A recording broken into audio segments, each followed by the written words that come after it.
Olá, eu sou a Susan e novamente eu estou aqui com a ABM News para falar hoje sobre os efeitos da pandemia nos contratos de trabalho. Eu trouxe hoje uma pergunta que eu achei interessante porque a gente está diante da retomada das atividades do comércio, da empresa, e a gente está enfrentando uma problemática. E então eu quero ver o que vocês acham dessa questão. A pergunta que eu tenho é: como ficam os empregados pertencentes ao grupo de risco frente à pandemia? Primeiro, vamos entender quem se enquadra em grupo de risco.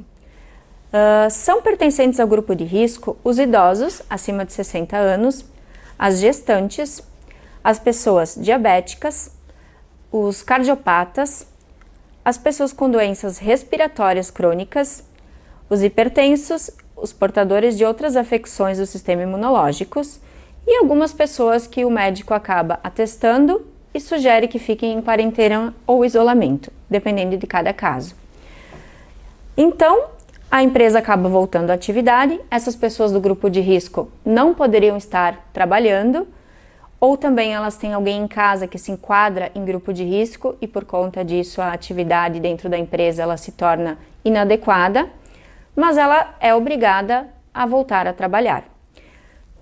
Mesmo com toda a adoção das medidas de segurança, essa atividade acaba se tornando, de uma certa forma, insalubre.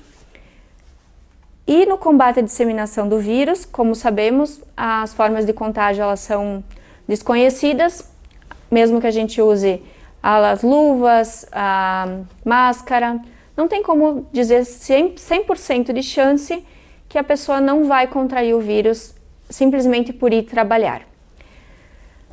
Aí, o que a gente pode fazer? A primeira coisa que eu vou dizer é que a pessoa que se vê no grupo de risco, ela não pode, por conta própria, mesmo sabendo que ela é idosa, que ela tem mais de 60, que ela tem alguma dessas enfermidades, decidir que ela vai ficar em casa para proteger a sua saúde e não ir trabalhar. Porque aí ela está descumprindo uma das normas do contrato de trabalho e ela vai estar correndo risco de ser demitida por justa causa, por abandono de emprego. Aí qual é a minha orientação? Primeiro, ela deve ter algum documento que comprove a condição dela de pertencer ao grupo de risco. Aí ela vai pegar esse documento, ela vai levar para a empresa e ela vai fazer uma solicitação formal para o empregador, dizendo que ela requer o afastamento das atividades. Quando ela solicitar o afastamento, a empresa vai dar o parecer. A empresa pode concordar, afastando temporariamente, ou pelo menos enquanto durar a pandemia, ou ela simplesmente pode discordar ou não tomar nenhuma medida. Se a empresa tiver essa postura, o que resta ao empregado fazer? Ele só tem uma opção, tá? Ou ele vai recorrer ao sindicato e ver se o sindicato vai tomar alguma medida coletiva para toda a categoria, ou ela vai recorrer ao judiciário. E o que a gente tem visto é que em todo o Brasil a Justiça do Trabalho ela tem concedido liminares para realmente afastar os trabalhadores que estão no grupo de risco das atividades. Esse afastamento, como ele funciona? O empregado continua recebendo salário, ele tem todos os seus direitos garantidos, mesmo permanecendo em casa. O que a empresa pode exigir é que sim, ele trabalhe em home office, que ele tenha algumas atividades para fazer em casa, tá? Mas ele não é obrigado a trabalhar na empresa fazendo as atividades que ele tenha que conviver com outros colegas de trabalho, ou que ele esteja exposto a riscos. Ele vai ter o seu INSS depositado, ele vai ter o FGTS depositado, tudo normalmente, ele não vai ter prejuízos por estar nessa condição. Assim, ele não vai estar exposto ao contágio do coronavírus.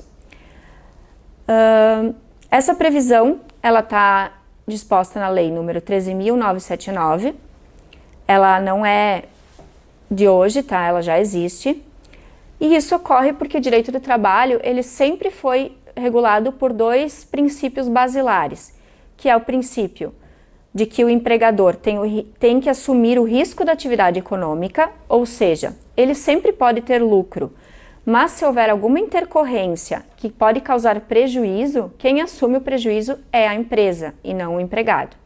E o outro princípio é o princípio da dignidade da pessoa humana, ou seja, a vida sempre tem que prevalecer e o direito à saúde. que tem que estar acima de tudo, mesmo que o risco da empresa de oferir lucro menor esteja sendo prejudicado. E como fica a situação dos funcionários que foram para a empresa e acabaram contraindo a doença na empresa, como é o caso de frigoríficos, que a gente teve conhecimento, moveleiras, enfim. Pode acontecer em qualquer um. Esse caso de contrair o vírus no trabalho, ele se equipara a uma doença ocupacional. Se vocês forem ler e pesquisar sobre doença ocupacional, ela tem várias repercussões. É uma doença ocupacional, é a responsabilidade da empresa, sim. Pior ainda se a pessoa que contraiu a doença ocupacional, ela estiver no grupo de risco. Porque aí, a responsabilidade da empresa, ela vai muito além. Porque se a pessoa é do grupo de risco e ela teve prejuízos por conta do coronavírus, ela ficou com sequelas, ela foi a óbito ou qualquer outra coisa, a empresa, inclusive, tem que indenizar. E isso é muito grave, porque tem casos em que a empresa não tem conhecimento de que a pessoa é do grupo de risco. Ou a pessoa mesmo não tem conhecimento de que por ser do grupo de risco ela tem esse direito ao afastamento. Ok, acontece. Mas tem casos em que na própria ficha do empregado a empresa tem como ter acesso à informação de que, por exemplo, ele é maior de 60 anos, ele é uma pessoa idosa. E nesse caso, pelo bom senso, deveria partir da própria empresa dizer para o funcionário que ele deveria ficar em casa. Mas aí é uma questão ainda que não tem previsão na lei de quem deve partir essa iniciativa. Mas é uma coisa que a gente deve pensar. Tendo funcionários maiores de 60 anos, de quem deve ser a iniciativa de pedir para ficar em casa? A lei não diz, mas é uma questão que a gente deve pensar. Então, eu agradeço de novo a atenção de todo mundo e eu me coloco à disposição para dúvidas e até a semana que vem.